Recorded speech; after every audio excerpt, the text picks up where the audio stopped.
Hello and welcome to another episode of the Homebrew Pub, the only pub in existence where every beer on tap is made by a homebrewer. And on this ethereal plane, the Homebrew Pub will turn into the guest brewer's perfect brew pub. So please come in, grab a stool, and grab a pint.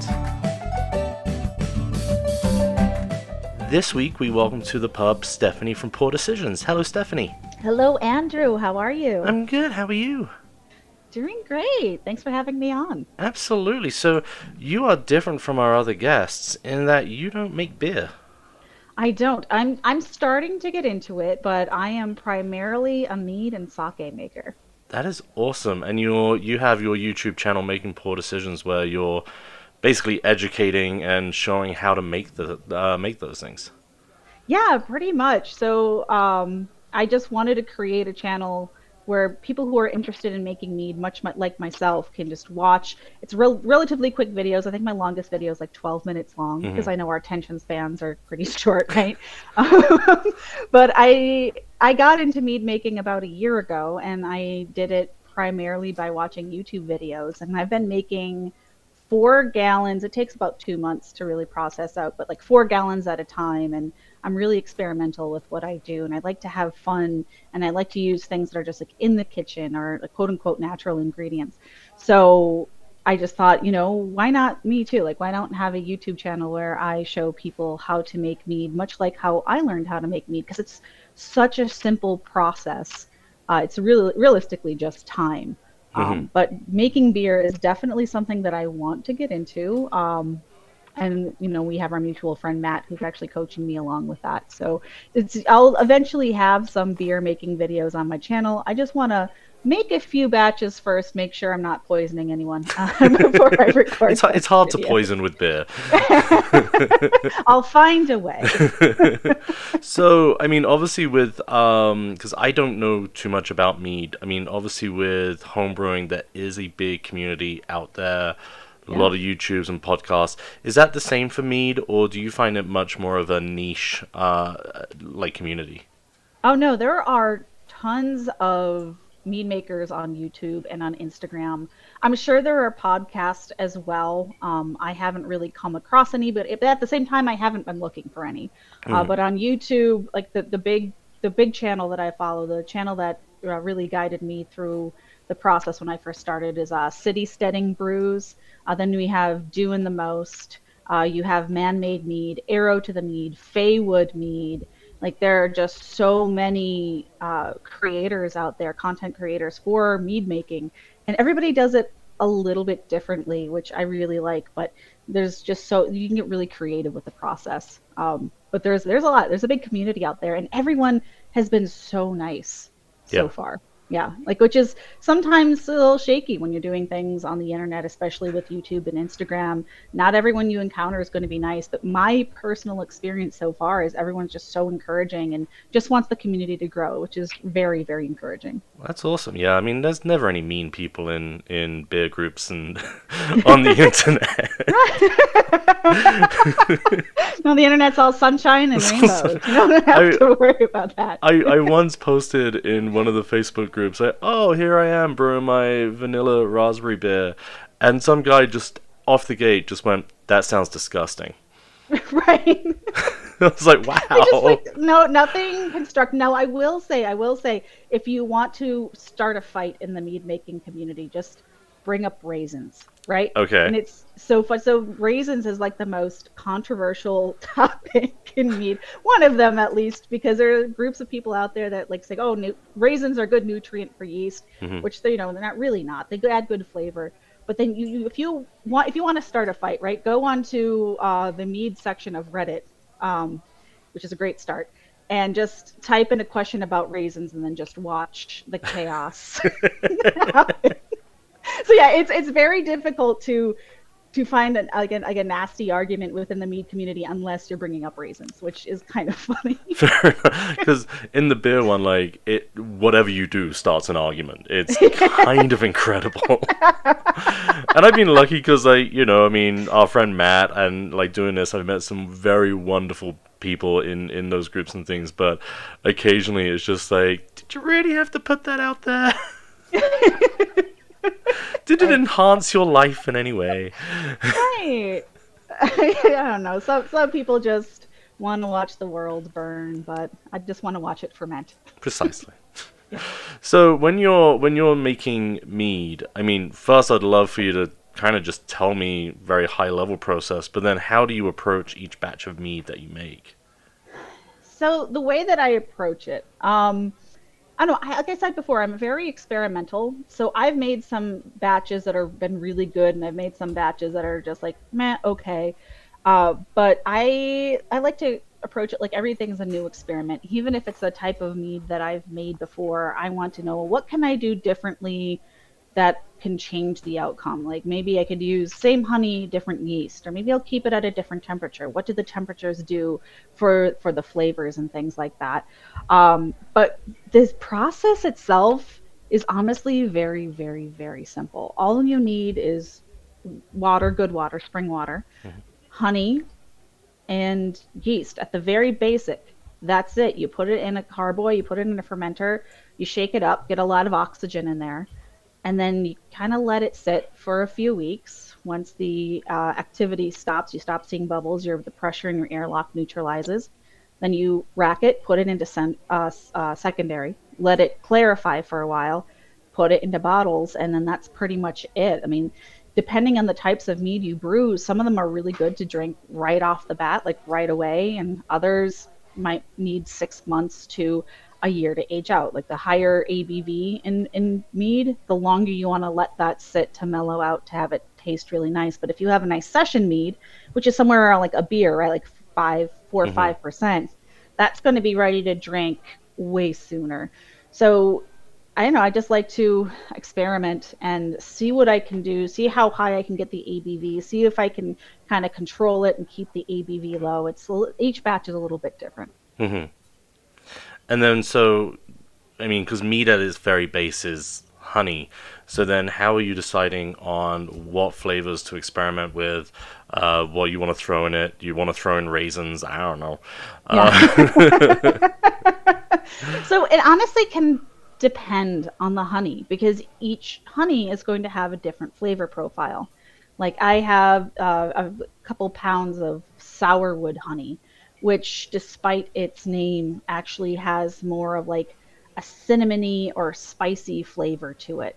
So when I'm thinking about making a mead, I first have to taste my honey and see, all right, well, what flavors are going to work with this cinnamon and spicy because maybe I want to add a citrus element to that, or maybe I want to do like, oh, maybe I could do something with apple because the cinnamon spicy appleness like would taste really well together, where I wouldn't add things like passion fruit where maybe the cinnamon and passion fruit might not meld well together.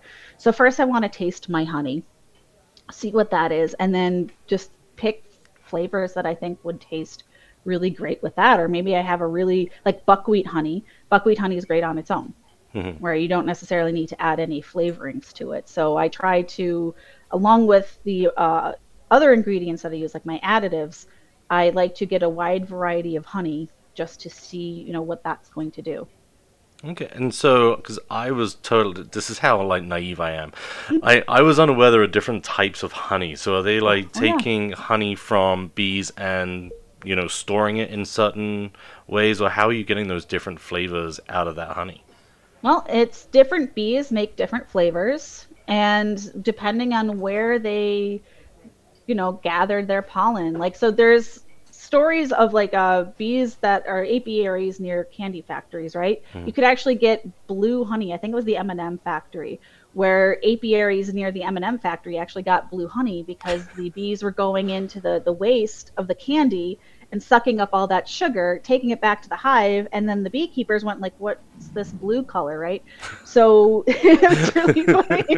But like there's almond honey certain times of the year, like right around this time of year. It's actually my favorite type of honey, where the bees in the south will start pollinating with almond flowers, and that has a much different taste than like a wildflower honey would have, and that's going to have a much different flavor than a buckwheat. Like a buckwheat honey is dark and it's like really earthy flavors, whereas like a tulepo honey, which is another type of flower is very sugary. Like I said, it all depends on the content of the nectar and the pollen that the bees are gathering, where they're getting it from, and the effectiveness of the hive too, because there's like a whole, you know, I think it's called, the book's called like Honeybee Democracy, where you could actually read more into the lives of the honeybee. But each hive is going, even like though you have the same flowers, right? Each hive is going to create its own different flavors because they're their own little people, essentially. But it's yeah, and even like you could have like the same apiary with the same, and they have the same bees, and they go to the same flower patch say every spring, but maybe those flowers, like maybe one year the flowers had a better blooming year than the other flowers, right? So one batch of honey might taste better than the other batch of honey because the nectar was slightly different. So yeah, long story short, that was a really long-winded way to say, yep, honey has its own different flavor profiles. That's so interesting to me because, you know, I mean, to me, honey's honey. Like, right? Yeah, you go to the grocery store, you get the bear, and yeah, that's it. Precisely. But yeah, there's a lot. There's like raspberry honey, there's almond honey, buckwheat, tulepo, like the sourwood that I have now too. And then you can get like imported honey from Germany that's going to have completely different flavors that American honey is going to have. So yeah, there's hundreds, if not thousands, of different varieties of honey out there you could play with. So Orange blossom is another great one too. Obviously great with citrus. So when you go to a farmer's market, are you just like clearing out the honey stand? Yeah. Yeah, no, if I go to a farmer's market, one of the first things I go to is if I see a honey stand, I'm like making, pun intended, a beeline right to. That was awful. Get out of my pub. No, it's now it's going to continue to happen. It just gave me power. But yeah, no, and I have a favorite shop that I like to get from too. So I lived in Philadelphia for a while, and I don't know if you're familiar with the area, but there's a place there called the Reading Terminal Market, where you get a lot of like artisanal, like crafted food, and it's just so good. And one of the companies is called Be Natural, and they're in that area, and they have like the best almond honey, and I swear I buy them out whenever I see it's available online. I'm just like, give me all of your honey, just all of it, and it's very reasonably priced. But yeah, if I'm going somewhere, because I travel a lot for work too, so if I'm going somewhere and I see that there's like a different kind of honey and I get to sample it and it's good, I'll just be like, okay, just can you ship it, please? You know? So, but I mean, obviously you're getting into like the specialist honey. You've been doing this for a while, so you're like, all right, I'm gonna experiment with all these different honeys. Is the honey in the grocery store, if someone wanted to try making mead, is that honey good for mead, or would you recommend going for something more artisanal / higher quality? If you're just starting out, there is absolutely nothing wrong with grocery store honey, with a caveat.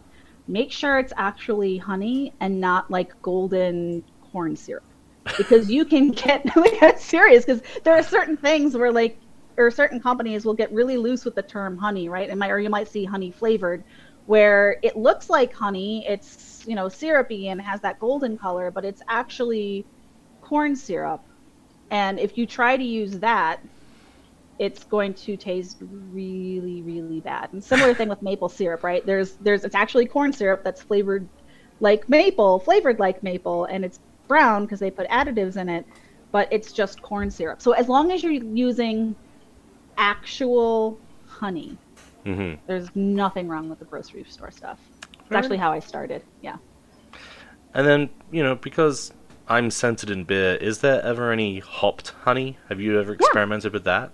There's plenty of meads out there that are hopped. I personally haven't hopped any of mine. It's something that I've been wanting to do, but I kind of have squirrel brain where I'm like, oh yeah, I want to do this, and then I see a YouTube video of somebody using like marshmallows in it, like, oh, I want to do that now, like, right? So I have like this laundry list of flavors. Like I saw somebody make like an onion mead to cook with for savory things, and somebody else used saffron. I'm like, I want to do all of that. So I just have this list that is ever growing. It never gets shorter.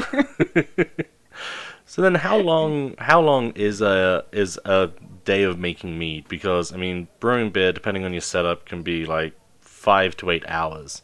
How much time do you set aside to make the mead itself?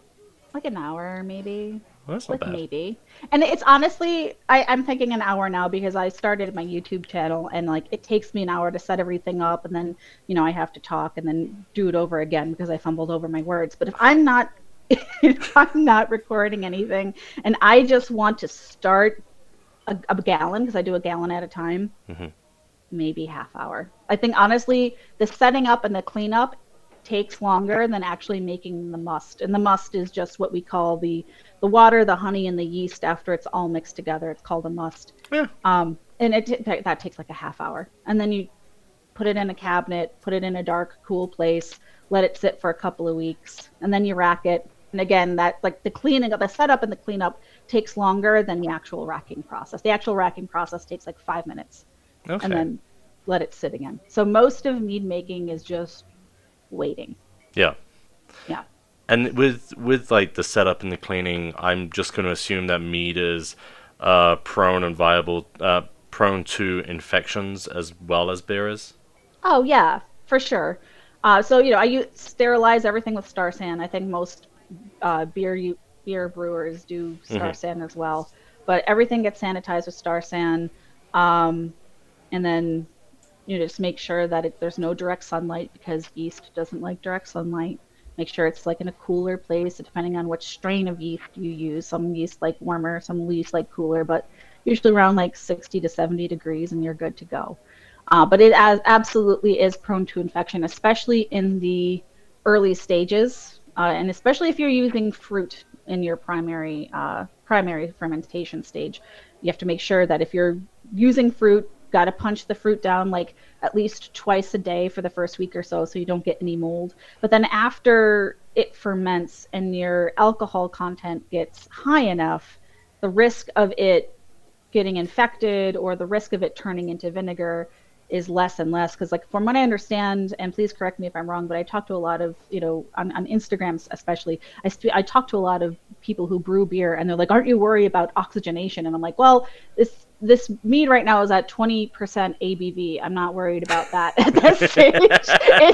Whatever comes into contact with this is I'm not worried about vinegar. Yeah. Like it's just like so many like oh oxygenation. I'm like it's a little bit different for me. It's a little bit like I still have to worry about it. I want a lot of oxygen in the primary stages because that's what the yeast needs. It needs Yeah. needs nutrient, needs oxygenation. But after it gets like 12, 13, 14, 15%, I'm like I'm not as worried about oxygen getting in there after it gets to that stage, and it can honestly get that high in about 2 weeks. Oh wow. Yeah. And like in that 2 week process in primary, I don't open up the airlock at all. I don't remove the bung. I just let it sit. I let it do its thing. Sometimes I'll feed it, I'll give it nutrient, but when you're making a gallon at a time, because I make very, very small batches at a time, you don't really have to worry too much about nutrients at that stage. When you're making like 3, 4, 5 gallons, then yeah, you want to feed it, do the Yeah. step feeding. But just at a gallon at a time, you don't have to worry about it. So, and I know everything is sanitized. It's out of the way. I have yet had a brew go moldy. I have yet had a brew to turn to vinegar. Knock on wood. I'm sure it's going to happen eventually, but Yeah. I've been doing this for about a year now, and so far everything has been at the very least drinkable. That's awesome. Yeah, your Yeah. first infection is one of the saddest days of your life. Yeah. I want to go back to the light thing. The light thing fascinated me because my understanding was you kept beer in the dark because the hops hated light. But Yeah, I'm sure it does, but so does yeast. ah, Hmm. I had no idea about that. Yeah, that's why like you see even like bread yeast, if you get like the active bread yeast in the container, it's usually kept in the refrigerator in a dark. You've never seen like a clear yeast container. It's usually like that amber color, Hmm. or they're held in packets because yeast really don't like direct sunlight either. Yeah. See, I'm just learning all over the shop. Yeah.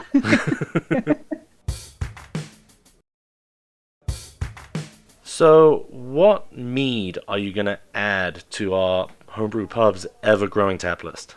So the mead that I'm going to add is my absolute all-time favorite mead that I've ever made. I'm actually going to kind of recreate it here. I think probably next week. But I call it Helgen. Do you play video games at all, Not really. Andrew? Not really. Okay. So for anybody out there who's listening, you might recognize that name as a town in the wonderful game of Skyrim. I've been playing Skyrim for like 10 years, ever since it came out. And in the very beginning of the game, you're a prisoner and you're getting taken to this town called Helgen. And one of the other prisoners is talking about, somebody who they know in this town named Velad. And Velad made this mead with juniper berries.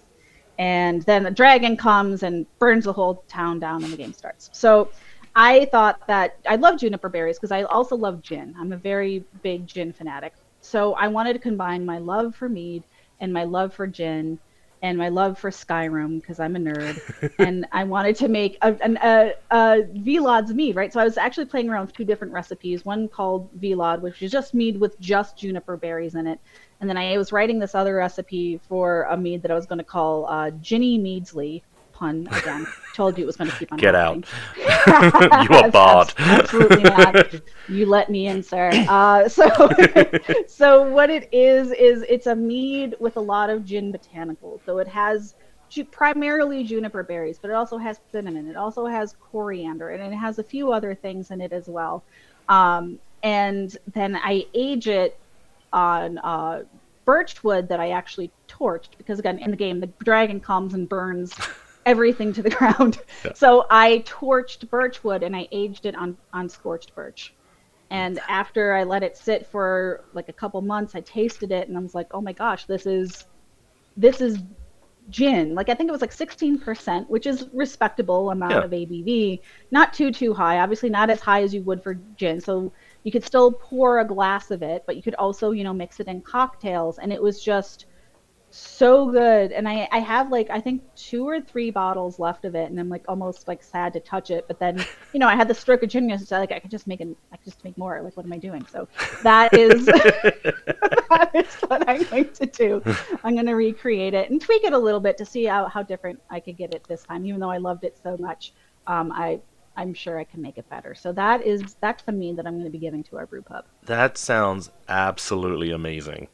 Because I'm a gin person too, and that just that sounds incredible. As amazing as that mead sounds, I want to know what was the mead or the drink that you made and you're like, never again, this was a mistake. So also a Skyrim-inspired mead, funny enough. So it wasn't originally a Skyrim-inspired mead. So let me start from the beginning. I was doing a whole video game series because I do 4 gallons at a time. So I wanted to do, like I had my Skyrim mead. I had a mead based off of the Tasty Mead from Valheim, which is an online game. And then I had a dark chai mead based off of Divinity 2. And then I wanted to create, I had this idea of creating a blue mead that kind of looked like a magic potion. And I originally wanted to call it Navi. And this is my cursed mead. This is my never again mead. And I used blue butterfly pea powder, which, if you've ever seen it on the internet, it makes your drinks blue. And I wanted to use that. And I heard it's very reminiscent of matcha, because I really like green tea matcha. So like, okay, I'll use this. And when I first created it, it was this beautiful, like dark not navy blue, like almost like a cerulean blue color. It was gorgeous. And I was very excited about it. But then I forgot basic science, because when you add citrus to blue butterfly pea powder, which I do add citrus to my meads to balance it out, it turns purple. So after a couple days, it went from this beautiful cerulean blue to like a violet. And I was like, yeah, obviously I knew that, but I wasn't thinking ahead. So it went from Navi, which is a little blue fairy in Legend of Zelda, to Skooma, which is a type of potion. It's a drug, really, in the Elder Scrolls universe. So I was like, all right, still sticking with my video games. I have 2 Elder Scrolls thing. It's fine. Elder Scrolls is great. It deserves 2 meads. So then I left for a week. So I travel a lot for work, and I left. And then I get a series of desperate texts from my husband, because as soon as I leave, this is like the first brew that I've ever had to have blow off. Mm-hmm. And it erupted, which is bad enough, right? But Andrew, you have to remember, this is now purple. So I have purple foam all over the white walls. And my husband's like, it's not stopping. What do I do? So I'm trying to like walk him through a blow off tube. It sits in the bathtub, and he's like, this is the first time it ever happens. I wasn't home. I felt so horrible. And he's just like, I don't know what this is, but I hate whatever you just made. So that's, it's kind of how it starts off. And then I get to taste it. And honestly, I think I put too much butterfly pea powder because it was like such an earthy taste. Where normally when I'm when I'm putting my meads in a secondary, when I'm bottling it, I usually reserve a glass for myself and I drink it and I enjoy it. This was the first one where I was just like, I'm just gonna let this age and see what it does. Yeah. And I haven't opened it since. I bottled it. Oh, you still have it? I haven't. I bottled it in. I bottled it in like July of last year. So I'm like, maybe if I let it, it's been 6 months. Maybe I'll open a bottle up and see if 6 months. But it was just like, it wasn't necessarily a bad flavor. It was just like, I couldn't taste any honey. It was just all the blue butterfly pea powder. I just think I used too much. I have the too much gene, and I just like, this is fine. I haven't opened it up since. I had such bad memories. Yeah. Stained my walls, my poor husband was traumatized. I will say that is the one piece of advice I give every new brewer, and now any mead maker as well. Like, do not use an airlock. Always use a blow-off tube. For the first few days, yeah. Yeah, because I've even had them explode out of the... because I had too much sanitizer in the container, so like they leak out of that, and my carpet behind me is ruined. But at least I didn't have that explosion up the wall. Yeah, no, this one, like, it popped, and I wasn't home to clean it up, so that was just unfortunate. And I'm happy that my husband was, because could you imagine just like days of foam? Like it'd be a nightmare, but. I'm a little bit gun shy to try this mead because it is cursed. It's absolutely never again. Never again. Well, if you do open it, could you let us know how it is after 7 months of aging? Yeah, I absolutely will. I'll put something up on my Instagram. I might actually try it tonight just because you've inspired me, and I have 3 bottles of it, and I have to do something with it. You should at least keep 1 bottle as a reminder of never again. Never again. So, as we sit here in the mythical Homebrew Pub that turns into whatever you want it to be, what is your perfect Homebrew Pub, and what would it be called? So my perfect Homebrew Pub would be called Fish Scale. And the reason that it's fish scale, so when I first started brewing, my husband, who is a designer by trade, created these really cool labels for me. And he called it Fish Scale Meadery because he is the Pisces and I'm a Libra, and we like puns. So I told you it was going to keep on happening. So Fish Scale, that's what it would be. And I'd like it to be like, by the water and a nice serene place where you could just come and relax. And one of the coolest pubs I've ever been to is actually in Portland, Oregon, and it's called Weird Leather and Mead. And it has just this really cool, like, medieval fantasy bar vibe where, like, you're walking into, like, a bar in Skyrim, or you're walking to a pub in, like, it's ancient Nordic, because they have, like, ancient Nordic rooms everywhere, and it's just so cool. So something very similar to that, like, you're a weary traveler coming on from the road, you're sitting down by the fire, you're having a plate of stew and a flagon of mead, and that's what I'd like. That's my ideal brew pub. That sounds delightful, and would you know it, we have now turned into Fish Scale. Yes. So please, everyone, come and join us for a very juniper-forward mead at Fish Scale. Love it. No skooma allowed.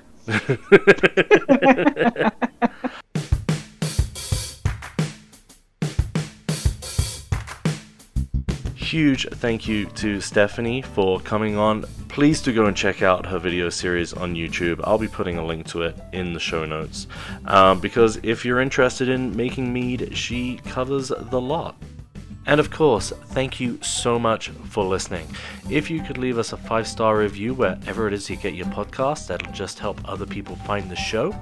If you want to reach out to us, possibly come on and share a pint with me, you can reach us at our website, thehomebrewpub.com, or email landlord@thehomebrewpub.com, or on social, at The Homebrew Pub on Instagram and Twitter. And if, like me, you hate those annoying ads, well, we've got to keep the lights on here at the Homebrew Pub somehow, so consider joining our Patreon and becoming a Mug Club member. For $3 a month, you'll get access to ad-free versions of the episodes. But until then, grab your favorite pint, put your feet up, relax, don't worry, and have a homebrew. Till next time, cheers.